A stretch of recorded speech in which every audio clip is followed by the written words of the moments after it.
सियासत के बीच नई संसद के उद्घाटन का काउंटडाउन शुरू 28 मई यानी कल सुबह 7:30 बजे से नई संसद का उद्घाटन शुरू होगा। उद्घाटन से पहले संसद भवन की सुरक्षा बढ़ाई गई। नई संसद भवन के बाहर दीवारों पर एंटी सरकार और एंटी पीएम स्लोगन लिखे जा सकते हैं। खुफिया जानकारी के बाद बढ़ाई गई सुरक्षा।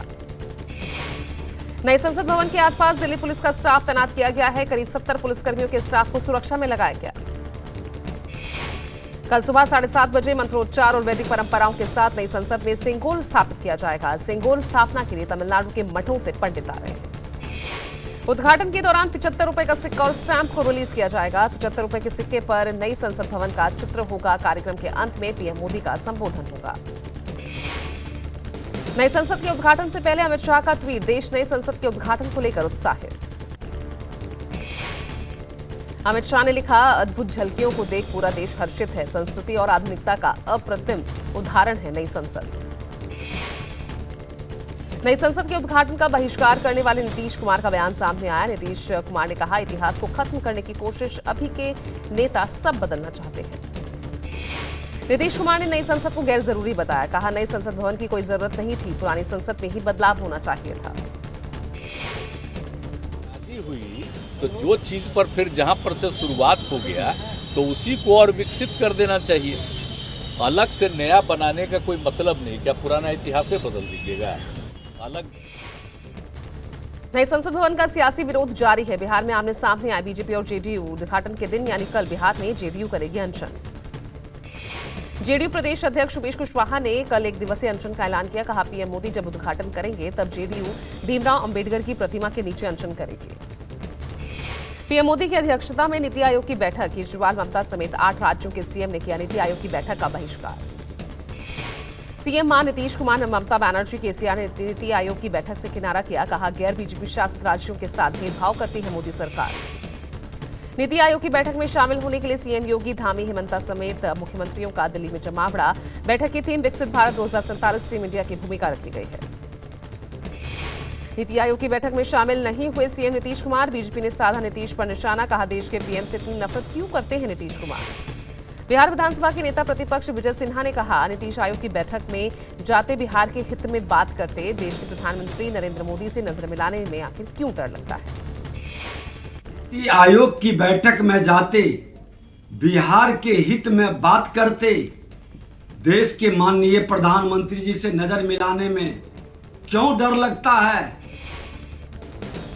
कांग्रेस और आरजेडी ने नीतीश के बहिष्कार का समर्थन किया। कांग्रेस प्रवक्ता राजेश राठौर बोले, नीति आयोग की बैठक में क्यों जाए विपक्षी दल के मुख्यमंत्री। और आदरणीय प्रधानमंत्री जी सिर्फ अपनी ही बात करेंगे, दूसरे की सुनेंगे नहीं, तो फिर इस तरह के नीति आयोग जैसे महत्वपूर्ण बैठकों का महत्व कम हो जाता है। कर्नाटक कैबिनेट का विस्तार, मंत्रियों की शपथ का कार्यक्रम जारी। पहले कैबिनेट विस्तार में 24 नए मंत्री ले रहे शपथ। एच.के. पाटिल, रहीम खान, बी. सुरेश समेत कई नेताओं को मिलेगी मंत्रिमंडल में जगह। शपथ ग्रहण समारोह कर्नाटक में सभी विभाग मंत्रियों में बांटे जाएंगे।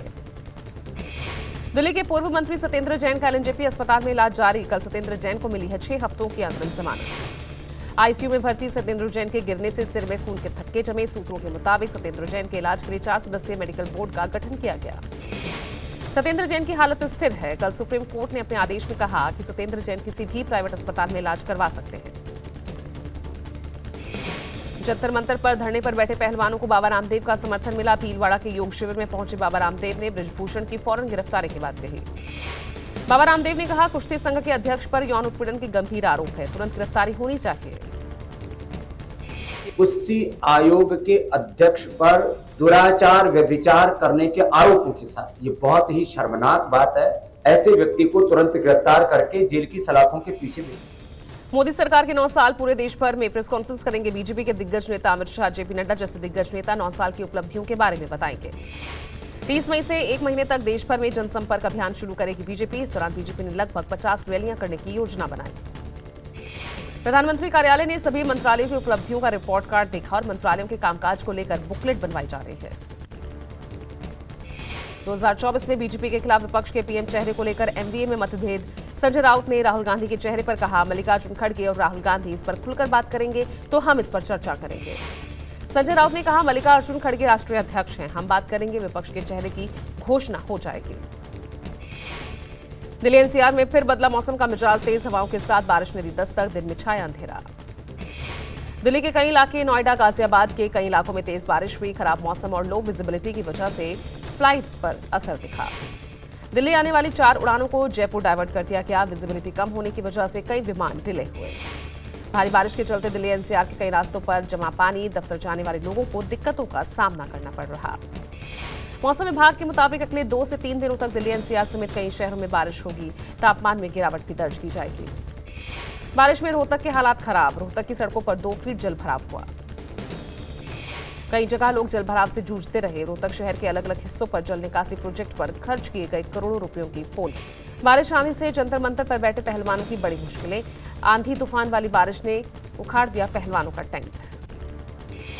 आंधी बारिश को लेकर बजरंग पुनिया ने ट्वीट किया, कहा कभी चिलचिलाती धूप और कभी ऐसी तेज बारिश तूफान से भगवान हमारी परीक्षा ले रहे।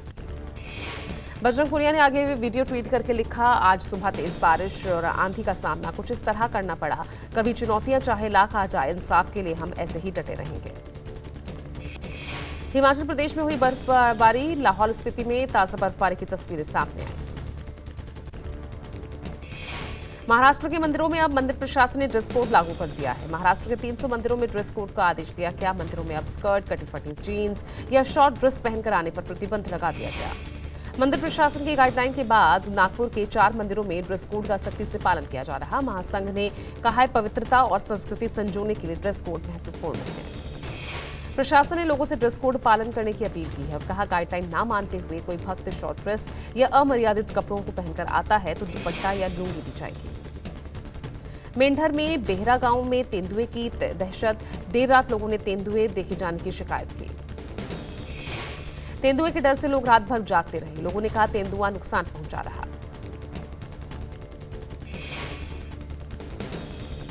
दिल्ली की तिहाड़ जेल में सुरक्षा पर फिर उठे सवाल। जेल नंबर 4 के वार्ड नंबर 6 में विचाराधीन कैदी ने फांसी लगाकर खुदकुशी की। उत्तराखंड छत्तीसगढ़ के कांकेर में महंगा मोबाइल ढूंढने के लिए डैम का पानी बहाने वाला फूड इंस्पेक्टर राजेश विश्वास सस्पेंड। आरएसएस के नाम पर फर्जीवाड़ा, आरएसएस का फर्जी लेटर हेड बनाकर सोशल मीडिया में वायरल कर मुस्लिम लड़कियों को धर्मांतरण कर हिंदू बनाए जाने की बात। वीएचपी ने संघ के लेटर को फर्जी करार दिया, जांच की मांग की। वीएचपी ने कहा, फर्जी लेटर हेड बनाकर कट्टरपंथी संगठन बदनाम करना चाहते हैं। हैदराबाद के परेड ग्राउंड में मेगा योग उत्सव का आयोजन किया गया। तेलंगाना के राज्यपाल, केंद्रीय मंत्री सर्बानंद सोनोवाल और केंद्रीय मंत्री जी किशन रेड्डी ने योग महोत्सव में हिस्सा लिया।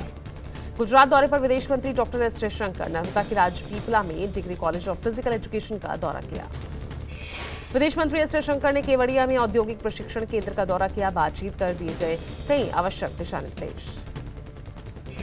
वडोदरा में गंगा दशहरा पर्व महाआरती में शामिल हुए मुख्यमंत्री भूपेंद्र पटेल। मां नर्मदा के किनारे बनाया जाता है 10 दिन का महोत्सव। लखनऊ बाजार खाला के एक मकान में बोरिंग के दौरान निकला खजाना। मौके पर पहुंची पुलिस ने कराई दोबारा खुदाई। चांदी के सिक्कों से भरा मटका देखकर मजदूरों में हुई छीना झपटी। मजदूर और ठेकेदारों में बटे चांदी के सिक्के। स्थानीय लोगों के मुताबिक मजदूर सिक्के जेबों में भरकर मौके से फरार हुए। पुलिस जांच में जुटी। राष्ट्रीय जांच एजेंसी ने जेकेएलएफ प्रमुख यासिन मलिक के लिए मौत की सजा की मांग की। एनआईए की याचिका पर दिल्ली हाईकोर्ट 29 मई को करेगी सुनवाई। केरल सरकार ने स्वास्थ्य कर्मियों की सुरक्षा को लेकर लिया बड़ा फैसला। प्रदेश के सभी हॉस्पिटल्स में तैनात होंगे राज्य औद्योगिक सुरक्षा बल के जवान। अमेरिकी राष्ट्रपति चुनाव के लिए डोनाल्ड ट्रंप को रिपब्लिकन पार्टी से मिली एक और चुनौती। फ्लोरिडा के गवर्नर रॉन डी सेंटिस ने उम्मीदवार की रेस में शामिल होने की घोषणा की। गुजरात टाइटंस ने आईपीएल के फाइनल में पक्की की जगह। गुजरात टाइटंस ने मुंबई को 62 रनों से हराया। अब हार्दिक पांड्या की कप्तानी में लगातार दूसरे सीजन गुजरात की टीम खिताबी मुकाबला खेलने पर मैदान में उतरेगी, जहां उसकी भिड़ंत इस बार चेन्नई सुपर किंग्स से होगी। मुंबई की ओर से सूर्य कुमार यादव 38 गेंदों में 61 रन बनाकर ऑल आउट हुए और उन्हें मोहित शर्मा ने पवेलियन का रास्ता दिखाया। 28 मई को होने वाले फाइनल में महेंद्र सिंह धोनी एक और रिकॉर्ड बनाएंगे। आईपीएल में 250वां मैच खेलने वाले धोनी पहले खिलाड़ी बनेंगे। सिक्योरिटी गार्ड के धक्का देने के बाद अब सलमान खान ने विकी कौशल को गले लगाया। सामने आया चौंकाने वाला वीडियो। मुंबई एयरपोर्ट पर स्पॉट हुई करीना कपूर और कृति सेनन, दोनों ने साथ में दिए पोज। विद्युत जामवाल की फिल्म IB71 की सक्सेस पार्टी। हाथ में चोट लगने के बाद भी पहुंचे अनुभव खेर। 76वें कान फिल्म फेस्टिवल में अनुष्का शर्मा ने किया डेब्यू। ऑफ शोल्डर गाउन में लगी बेहद खूबसूरत। सलमान खान के जीजा आयुष शर्मा की मुश्किलें बढ़ी। अपकमिंग फिल्म रुसलान को लेकर कोर्ट ने नोटिस भेजा।